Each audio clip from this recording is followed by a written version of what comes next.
Imaginez une économie où la ressource est infinie. Imaginez une économie où quand je vous donne quelque chose, il m'appartient encore. Imaginez une économie où tout le monde est né avec du pouvoir d'achat. Imaginez une économie où le chômeur a plus de pouvoir d'achat que le salarié. Une économie où 1 et 1 font 3, littéralement, on peut le démontrer. Et une économie enfin qui maximise le pouvoir d'achat des amoureux. Eh bien, tout ça, c'est l'économie de la connaissance, qui est révolutionnaire, qui est aussi différente de l'économie classique que la physique quantique était de la physique classique. On entre dans un autre monde avec des règles très disruptives qui n'ont rien à voir avec l'économie qu'on connaît. Et pourtant, le paradoxe, c'est que l'économie de la connaissance, c'est la plus ancienne de l'humanité. On la voit comme nouvelle parce que quand on pense à l'économie de la connaissance, on pense à la Silicon Valley, on pense aux nouvelles technologies, on pense aux biotech, etc. Et en fait, l'économie de la connaissance, c'est de loin la plus ancienne. Homo sapiens, l'homme qui connaît, l'homme qui est sage, on s'est défini nous-mêmes comme une espèce qui échange de la connaissance et on échangeait de la connaissance bien avant d'échanger des matières premières et des outils et des services, etc. Alors l'économie de la connaissance, pourquoi elle est aussi dingue et pourquoi elle est aussi intéressante et pourquoi ça vaut la peine de l'étudier? Tout simplement parce que, en premier lieu, la connaissance, comme la connerie, elle est infinie. Et ça change tout, parce que les matières premières, c'est pas infini. Le pétrole, c'est pas infini, le charbon, le gaz naturel, les carcasses de porc, le jus d'orange surgelé, les matières premières ne sont pas infinies.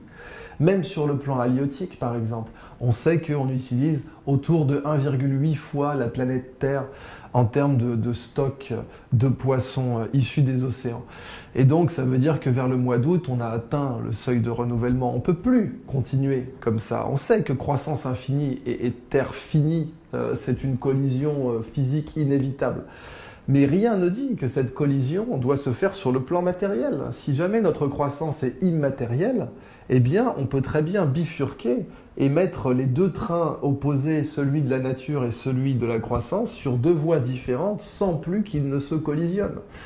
Or, on le fait déjà. La croissance dans les pays riches, elle est largement immatérielle. Quand vous achetez un bien électronique, il vaut beaucoup plus cher que ses matières premières prises séparément. Et il vaut même beaucoup plus cher que ses composants pris séparément. Et le différentiel entre les deux, il est immatériel. Donc l'économie immatérielle, ça fait longtemps qu'on en fait.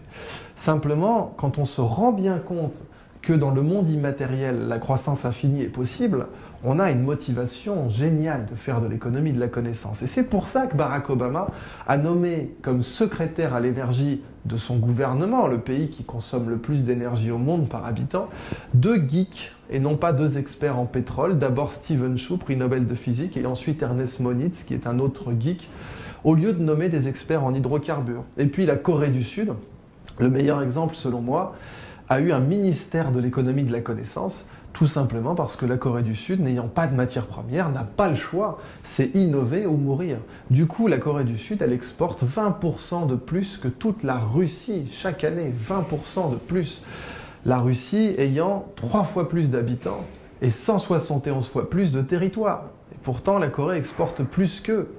Ils n'exportent pas des matières premières, ils exportent de la connaissance. Eh bien, l'économie de la connaissance, elle a 3 règles de base. La première, c'est que dans l'économie de la connaissance, les échanges sont à somme positive. Qu'est-ce que ça veut dire? Si je vous donne 20 euros, ils ne sont plus à moi. Parce que si je vous donne 20 euros, ça fait moins 20 pour moi et plus 20 pour vous. Ça fait donc moins 20 plus 20 égale 0. On dit que c'est un échange à somme nulle. Mais si je vous donne de la connaissance, eh bien, elle est toujours à moi. Là, je donne de la connaissance dans cette vidéo, elle ne sort pas de ma tête. Donc, dans l'économie de la connaissance, quand on donne quelque chose, il nous appartient encore. C'est pas trivial du tout. La règle numéro 2, c'est que les échanges de connaissances ne sont pas instantanés. Et oui, les échanges de propriété, ils sont instantanés. 20 euros ou 20 millions d'euros, c'est une signature sur un chèque. Mais cette présentation, elle prend du temps. Si vous voulez télécharger la connaissance que je transmets là dans mon cerveau, ça vous coûtera du temps. Et enfin, la 3e règle, c'est que les combinaisons de connaissances ne sont pas linéaires. Qu'est-ce que ça veut dire? Si vous mettez 1 kg de riz et un autre kilo de riz ensemble, ça fait 2 kg de riz, c'est linéaire, 1 plus 1 égale 2. Mais si vous mettez 1 kg de connaissances et un autre kilo de connaissances ensemble, eh bien ça fera 3 kg de connaissances. Parce qu'à chaque fois qu'on met deux bouts de connaissances ensemble, il se crée une troisième connaissance. Et ça, c'est assez magnifique parce que ça signifie vraiment que d'un point de vue bancaire, dans l'économie de la connaissance, si vous créditez deux comptes sur un seul compte, vous créez du capital supplémentaire. Ce qui n'est pas le cas avec de l'argent classique. Mais pour moi, la plus belle dimension de l'économie de la connaissance, c'est la structure de son pouvoir d'achat. Qu'est-ce que c'est qu'acheter de la connaissance? Quand on écoute quelqu'un, ou quand on lit une page Wikipédia, ou quand on regarde une émission, eh bien, on paye deux choses, de l'attention et du temps. Eh bien, l'économie de la connaissance, son pouvoir d'achat, c'est A fois T, l'attention multipliée par le temps. J'ai appelé ça un NAT, et un NAT, c'est 1 heure à attention maximale. L'attention maximale, c'est très facile à mesurer, c'est quand vous êtes tellement pris par un bouquin que vous ratez votre station, par exemple. Eh bien, 1 heure à attention maximale, c'est la monnaie de l'App Store du cerveau. Si vous voulez télécharger n'importe quelle connaissance dans votre tête, il faut payer en NAT. Certaines compétences coûtent 5 AT, d'autres coûtent 10 AT, etc. Et cette présentation va vous coûter 6 minutes en supposant une attention maximale. Et ce qu'il y a de beau dans cette équation, dans l'idée que le pouvoir d'achat de l'économie de la connaissance se chiffre en NAT, eh bien, c'est que tout le monde est né avec du pouvoir d'achat. Le petit Somalien n'a pas 1 000 $ en poche à la naissance, mais il a des AT. Et puis le chômeur a plus de pouvoir d'achat que le salarié, puisqu'il a un revenu mensuel d'attention et de temps libre supérieur au salarié pour sa consommation personnelle.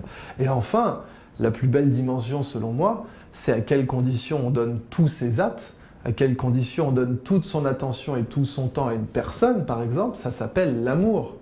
Eh bien, si vous êtes amoureux d'une connaissance, vous allez maximiser votre pouvoir d'achat dans l'économie de la connaissance, tout simplement parce que si vous êtes amoureux d'un domaine, vous allez dépenser vos actes sans compter.